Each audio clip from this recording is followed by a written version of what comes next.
One day, oceanographer Tom's family, his wife Julia, and their two children, Cassie and Ben, embarked on a yacht trip in the Caribbean Sea.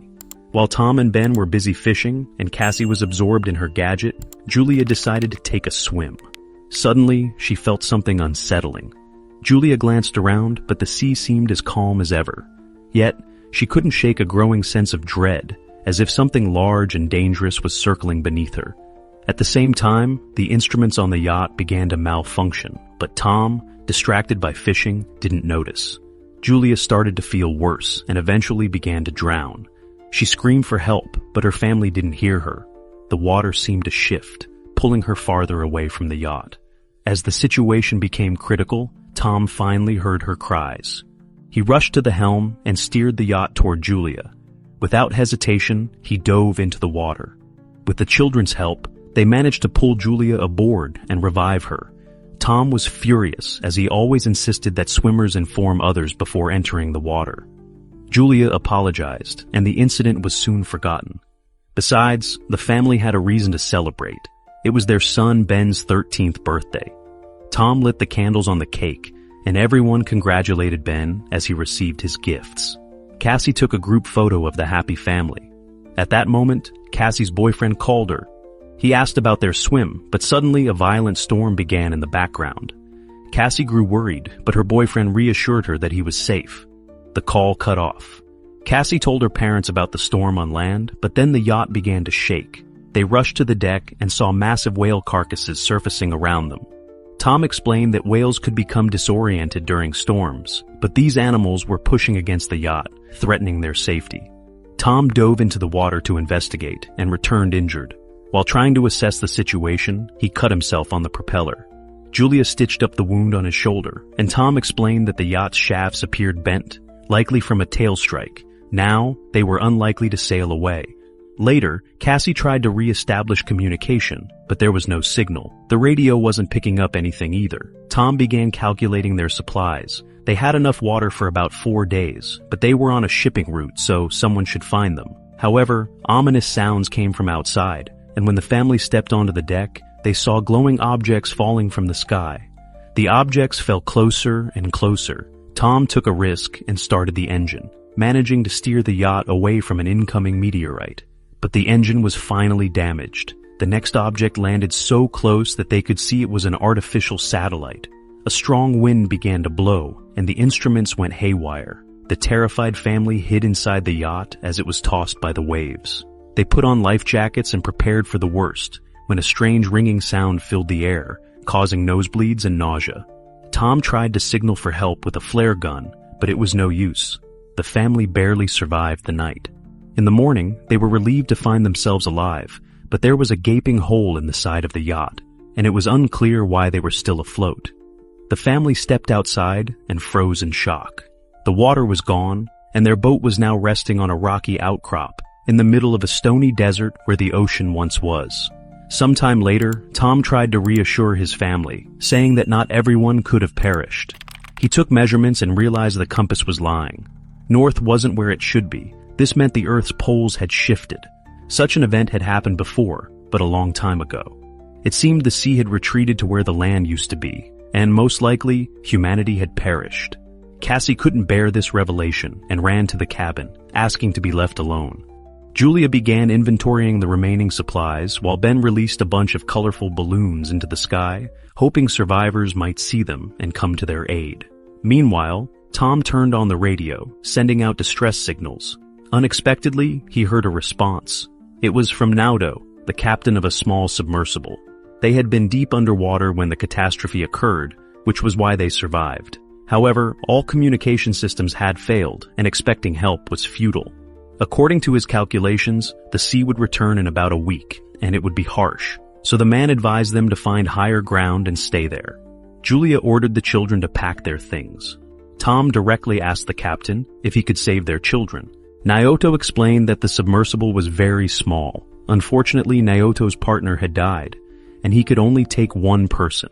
After some persuasion, Tom convinced Naoto to take both children, and he provided his coordinates. Tom charted a course on the nautical map and promised to reach the location in a couple of days. The next morning, the family was almost ready to embark on their journey. Tom stepped onto the deck and suddenly saw a man with a dog approaching. He walked toward him and greeted him, but noticed that the man was injured. He offered the traveler some water. The man drank it and then suddenly punched Tom in the face, which Julia saw. She dashes to her husband as the traveler drives a makeshift spear into Tom's chest. The dog holds Julia back, though she herself is frozen in horror. Realizing her husband is beyond saving, she sprints toward the yacht. The man chases her, wounding her arm. Despite the injury, Julia manages to climb onto the deck, and the children, hearing her screams, rush to help her. Together, they barricade the cabin doors. Afterward, Julia hides Cassie and Ben in a locker, handing her daughter the flare gun and instructing her to use it only as a last resort. Meanwhile, the killer attempts to break down the doors and eventually succeeds. Julia retreats to the bathroom, tending to her wound. The intruder enters and heads straight to the galley, grabbing some food. It's clear he's starving. Holding a can of food, he begins searching the yacht, while Julia arms herself with a kitchen knife. He enters the cabin, but Julia jumps overboard, hiding beneath the yacht. The killer peers through a hole but doesn't spot her. However, the dog attacks Julia, forcing her to kill it. Hearing the dog's yelp, the man goes outside and finds its body. Meanwhile, Julia climbs back onto the yacht through portholes on the opposite side, only to fall straight into the killer's grasp. He beats her, throws her onto a couch, and grabs her throat, intending to strangle her. Cassie witnesses this, and realizes it's the last resort. She fires the flare gun. The shot throws the man aside, but the flare ignites the yacht. Julia orders the children to flee while she sneaks into the galley. The killer, only injured, tries to attack again. Julia kicks him away, grabs the packed bags, and jumps overboard, where Ben discovers his father's body. Cassie runs to the corpse and sobs over it.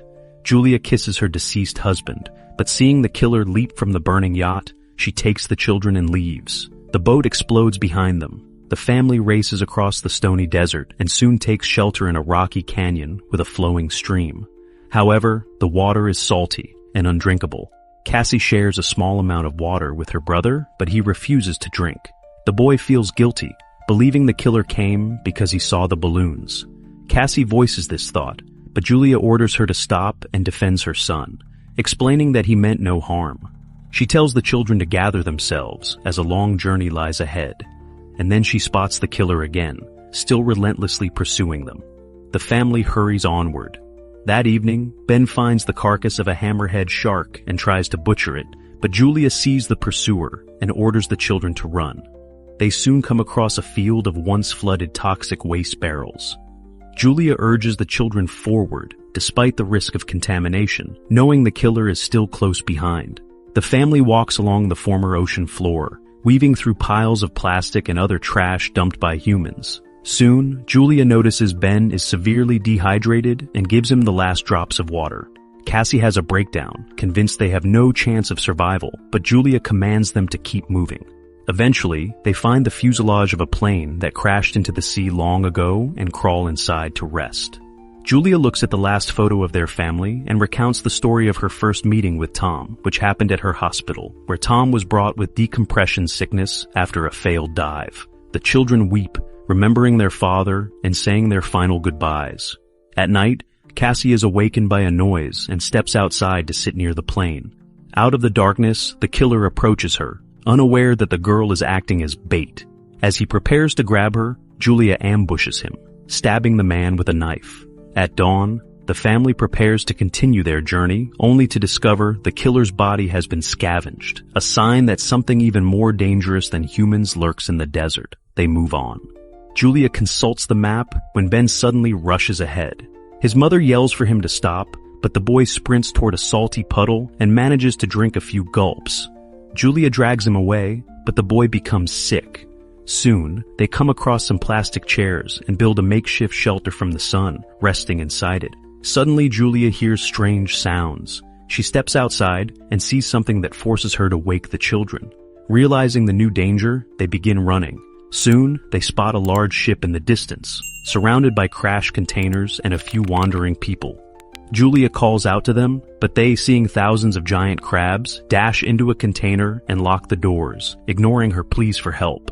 The three manage to climb onto the crab, but it wounds Julia in the leg. Despite the injury, Julia, Cassie, and Ben stay on top, watching as the crabs break through a crack in the doors and kill everyone inside, even though the people try to fight them off.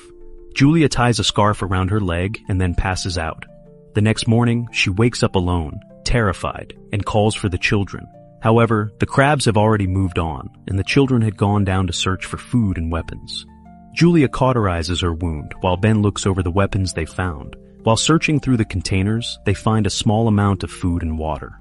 In the pocket of one of the dead, Julia discovers a radio and contacts Naoto. He responds, explaining that he was also attacked by deep-sea creatures.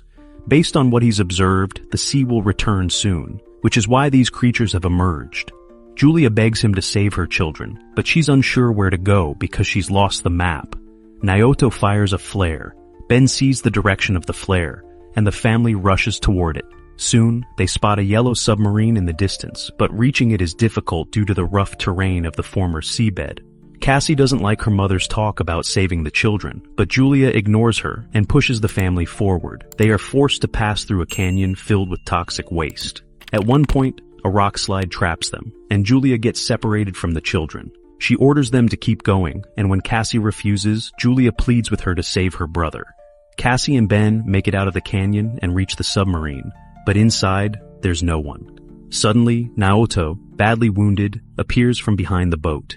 He admits he has no chance of surviving and orders them to climb aboard, but Cassie goes back for her mother, who is fighting off the approaching crabs. With her bullets nearly gone, Cassie climbs the rock barrier and reaches out to her mother. They manage to get to the submarine just as the crabs overwhelm Naoto, who dies in their claws. The family climbs aboard, and at that moment, an ocean wave rises on the horizon.